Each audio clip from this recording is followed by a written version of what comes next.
కళను నేర్పిస్తూ ఉన్నాడు. పాపాన్ని ఒప్పుకోవడం ఎలా? ఈ మధ్య కాలంలో మనం కొన్ని మార్కెట్స్లో పుస్తకాలు చూస్తూ ఉంటాం. డబ్బు సంపాదించడం ఎలా, లక్షలు సంపాదించడం ఎలా, గవర్నమెంట్ జాబ్ సంపాదించడం ఎలా అని రకరకాల ఎక్కువ మంది స్నేహితులను సంపాదించడం ఎలా, ఇతరులను ఆకర్షించడం ఎలా, ఇలాగా పుస్తకాలు విడుదలవుతూ ఉంటాయి. ఆ పుస్తకాల్లో వాళ్ళు చాలా చాలా టెక్నిక్స్ చెప్తారు. అలాగే దావీదు, భక్తుడైనటువంటి దావీదు మనకి ఇక్కడ కొన్ని టెక్నిక్స్ చెప్తూ ఉన్నాడు. పాపాన్ని ఒప్పుకోవడం ఎలా? నేను త్వరగా పాయింట్అవుట్ చేస్తాను, ఎందుకంటే దైవసేవకులు ఆల్రెడీ ఎక్స్ప్లెయిన్ చేశారు కనుక. మొదటి 2 వచనాల్లో గమనిస్తే, దేవుని యొక్క కృపకు, వాత్సల్యతకు, ఆయన కృపా బాహుళ్యానికి తాను అప్పగించుకుంటూ ఉన్నాడు.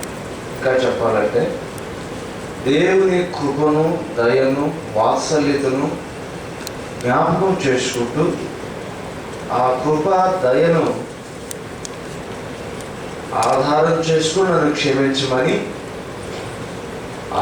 ఆ దయ చొప్పున, బాహుళ్యం చొప్పున, ఆ కృప చొప్పున నన్ను కరుణించమని దావీదు భక్తుడు అడుగుతున్నాడు.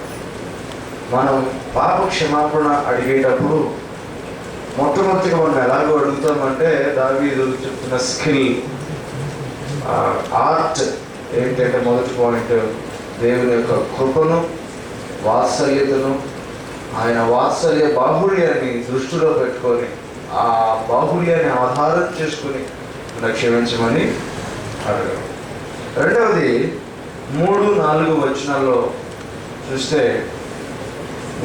నా దోషము, నా పాపము, నా అతిక్రమము అని రకరకాలుగా దావీదు వర్ణిస్తూ ఉన్నాడు. నా దోషము, నా పాపము, నా అతిక్రమం. ఇంకా స్పష్టంగా చెప్పాలంటే, మొదటిగా దేవుని యొక్క వాత్సల్యాన్ని, కృపను జ్ఞాపకం చేసుకోవడము.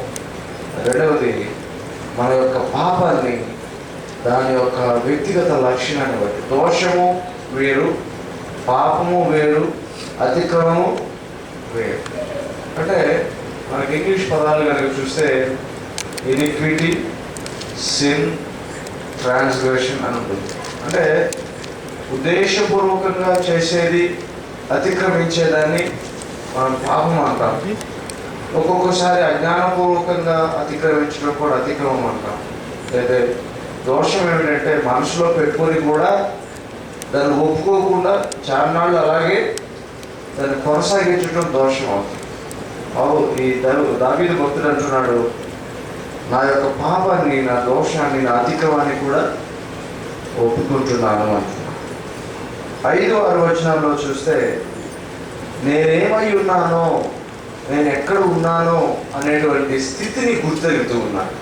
నేను పాపంలో పుట్టానయ్యా, పాపంలో నా తల్లిదండ్రులు గర్భం ధరించింది, నేను పాపంలో ఉన్నాను, పాపంతో జీవిస్తున్నాను. అంటే నేను చాలా అల్పజీవిని, నేను అసహ్యకరమైనటువంటి స్థితిలో ఉన్నవాడను అని జ్ఞాపకం చేసుకుంటున్నాను. ఈ స్థితి ఎందుకు కావాలంటే, ఈ స్థితిని గుర్తెరిగిన తర్వాత ఎక్కువ సమయం అక్కడ ఉండలేదు.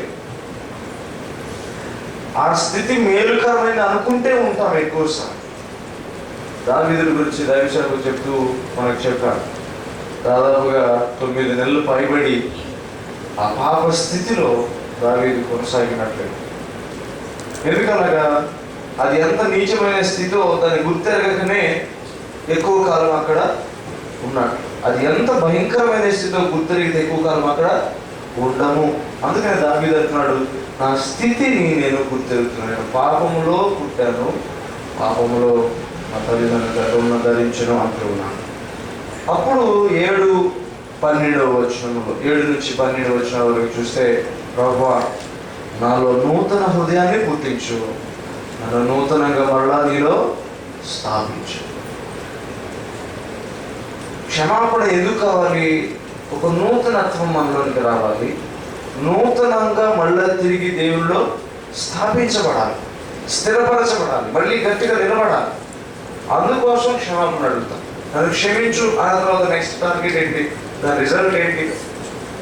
క్షమాపణ పొందుకున్న తర్వాత ఒక నూతనమైనటువంటి స్వభావం తిరిగి మనలో కనిపించాలి.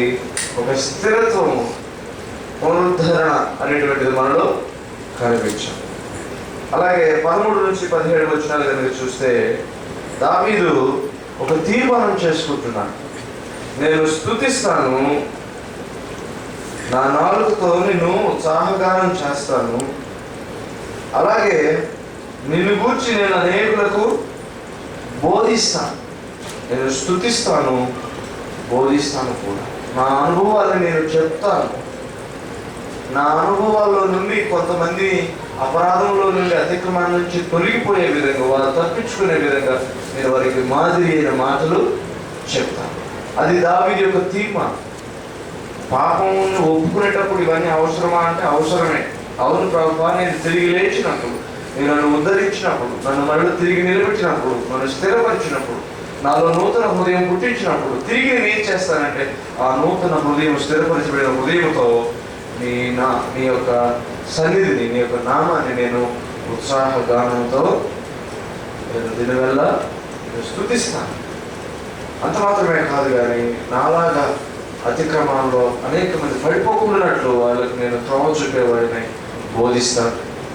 చివరిగా దావీదు ఈ 18-19 వచనాల్లో చూస్తే దేవుని యొక్క చిత్తం కోసం, దేవుని యొక్క ఉద్దేశాల కోసం కూడా ప్రార్థన చేస్తుంది. అదేమిటంటే, నీ కటాక్షణ చొప్పున సీయోనుకు మేలు చేయము, యెరూషలేము యొక్క గోడలను కట్టించుము, అప్పుడు నీతియుక్తములైన బలులను, దహన బలులను, సర్వాంగ హోమములను నీకు అంగీకృతములగును. అప్పుడు జనులు నీ బలిపీఠం మీద కోడలు అర్పించుదురు. దేవుని యొక్క ఉద్దేశాన్ని గురించి చెప్తున్నాడు. దేవుని ఉద్దేశం ఏంటి? జనులందరూ తిరిగి మరలా ఆయనతో సమాధానపడరు. జనులందరూ అనగా ప్రజలందరూ, మానవులందరూ దేవునితో సమాధానపడడమే దైవీయ ఉద్దేశం. ఆ ఉద్దేశాన్ని మళ్ళీ దావీదు జ్ఞాపకం చేస్తున్నాడు. నేను మాత్రమే కాదు, సియోనులో అనగా యెరూషలేములో ఉన్న అనేక మంది దేవుని బిడ్డలు, అలాగే ప్రపంచంలో ఉన్నటువంటి ఈ భూమి మీద ఉన్నటువంటి ప్రతి వారు కూడా తిరిగి నీతో ఐక్యపరచబడాలి. ఇది నీ ఉద్దేశం. చూడండి, దావీదు ఎంత గొప్ప అవుట్లైన్ ఇస్తున్నాడు. పాపం ఒప్పుకోవడంలో మొట్టమొదటిగా ఆయన కృపను, వాత్సల్యతను జ్ఞాపకం చేసుకోవడం, ఆ వాత్సల్యతను బట్టి పాపాన్ని క్షమించమని అడగడం. రెండవది మనం చూస్తే తన యొక్క పాపాన్ని, అతిక్రమాన్ని, దోషాన్ని గుర్తించడం. నేను ఇంత భయంకరమైనటువంటి తప్పిదాన్ని చేశాను, ఇది నాది దోషము, నేను పాపం చేశాను, అతిక్రమం చేశాను, ఒప్పుకోవడం, దాన్ని గుర్తించడం. నిజమే ప్రభువా, నేను పాపం చేశాను, హృదయపూర్వకంగా ఒప్పుకోవడం. మూడవదిగా చూస్తే తను ఎక్కడ ఉన్నాడో, ఏ స్థితిలో ఉన్నాడో, ఎంత భయంకరమైన స్థితిలో ఉన్నాడో తన స్థితిని గుర్తెరగడం. నాలుగవది చూస్తే నాకు ఒక నూతనమైన హృదయాన్ని నీవు నన్ను మళ్ళా స్థిరంగా స్థాపించు. శుద్ధ హృదయం కావాలి మనకు, స్థిరమైన హృదయం కూడా కావాలి. నాకు నూతనమైనటువంటి, శుద్ధమైనటువంటి హృదయం ఇవ్వు, నాకు స్థిరమైనటువంటి హృదయాన్ని కూడా ఇవ్వు. ఐదవదిగా చూస్తే నేను హృదయపూర్వకంగా నేను ఒక తీర్మానం చేసుకుంటున్నానయ్యా, నీకు సమాధాన బలుడిస్తాను, నా విరిగి నలిగిన హృదయాన్ని నీకు ఇస్తాను. నేను నీ బిడ్డగా, నీ యొక్క ప్రతినిధిగా అనేక మంది త్రోవ తప్పిపోయే వారిని నేను మళ్ళా నీ త్రోవలను నడిపిస్తాను, నేను స్తుతిస్తాను, నేను బోధిస్తాను. 6వ వచనం చూస్తే 6వ పాయింట్గా మీ ఉద్దేశాలు నెరవేరాలి ప్రభువా, ఎవరు త్రోవ తప్పిపోకూడదు నాయన, అనేకులు నీతో సమాధానం కలిగి ఉండాలి అని దేవుని యొక్క, అనగా నేను మాత్రమే కాదు, ఇతరుల పాపాలు కూడా క్షమించబడాలి, ఇతరులు కూడా నీ ఉద్దేశాన్ని నెరవేర్చేవారై ఉండాలని ఒక చక్కని మాదిరి. నిజంగా దేవుడు మనల్ని దీవించి ఆశీర్వదించాలని నిజంగా ఆయన ఆలోచిస్తున్నాడు కనుకనే మన యొక్క పాప పశ్చాత్తాప విషయమై చక్కని ధ్యానాన్ని మన మధ్యలో మీకు తీసుకుని వచ్చాం. ప్రభు ఈ ధ్యానాన్ని ఆశీర్వదించును గాక.